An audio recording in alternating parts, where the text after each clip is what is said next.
My name is Deepak. Bhavani and I know each other, but for the rest of you, I used to work at Stripe till last year, and now I'm kind of like a programmer at large. So I just like to hack on stuff and seeing where things go.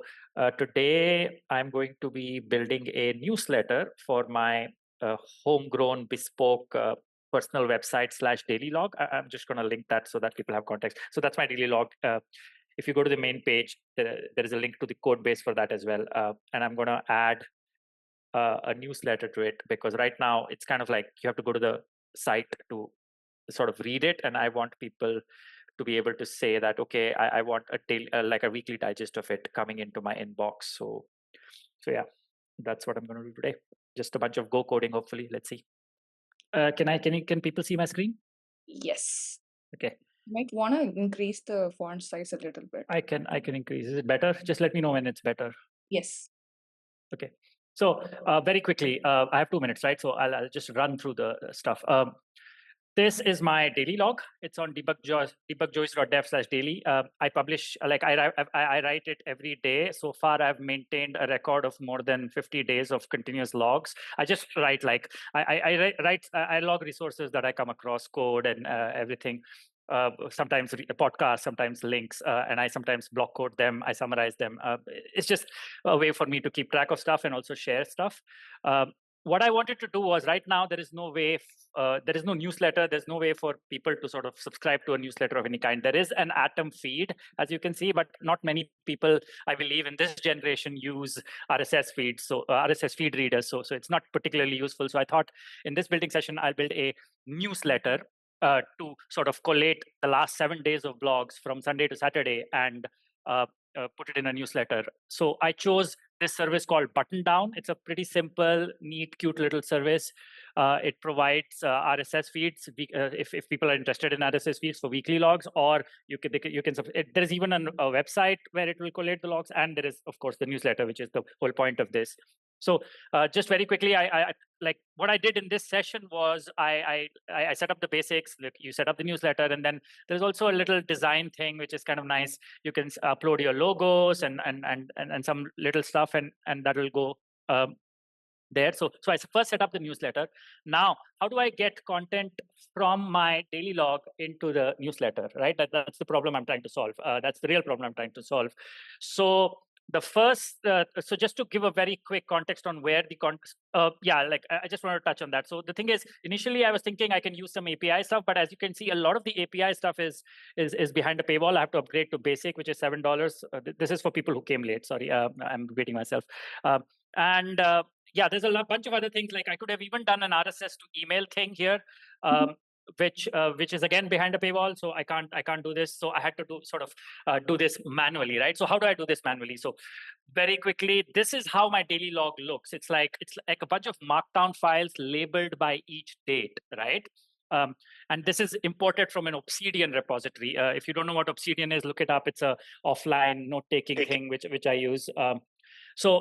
And this is a typical daily note, and this is Markdown. So now the good thing is that Button Down takes Markdown. You can paste Markdown into Button Down, but there are a couple of nuances.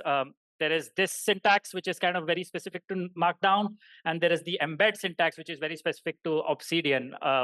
Both those things are, and so I had to write some code to basically take all of this and change the Obsidian specific Markdown syntax to something that Button Down can consume. And that is what I did. So this is like, so that is what I did. So let me see where I can, if I can go to the code. Where's my, okay, this is code. How, is it big enough? Can I talk through it? Like, is it visible? Yeah. Okay. Very quickly. So actually, I did not write any code. Okay, maybe I wrote like two or three lines of code. What I did was I basically used Cursor, which is an AI code assistant for those who don't know, and I gave it a pretty detailed prompt. So I'll go through the prompt. Okay, go through the prompt pretty quickly. Like add a new subcommand called build newsletter. So the way I write my website is it's a static site generator, which is like a Go app. So it's a command line app with multiple subcommands. So I added a build newsletter command, and then as you can see, it will determine the current date and then collect all daily notes from Sunday to Saturday. It will use regex to, like I just said, I need to do some regex transformation. So I literally specified the regex transformations here. And then finally, it will print the concatenated markdown file to standard out. This is what I wrote, and this is the code that came out. I had to literally change one line here because it kind of didn't really give me the exact regex, so it didn't do a good job. So I had to change the regex from what it had produced to something that I tested out using a site. So that took me like 2 minutes. And then let's see if I can give a demo. So is this visible? Is this big enough for you guys? Yes, it is. Okay, so this is my daily log. This is my website app. And like I said, I built a subcommand called build newsletter. So if I do build newsletter, it basically creates that. And as you can see, it changes the embed to, like, this is what button down accepts. This is like, this is just a flat like URL, and it will convert it to an embed. And then the image also is correctly formatted. And then I go into, let's go back to button down, and this is where I pasted the newsletter, and you see it's all done. The images are displaying correctly, and the Twitter embeds are displaying correctly, and that's what I did. Ooh. Now it generates the file and gives you like an output. It's just a matter of. So it generates the thing on standard out. Okay. So what I did was I just did a PB Okay. copy, like I Okay. just copied it using the Mac, and then I pasted it into the web interface. So this is where I pasted it. Okay.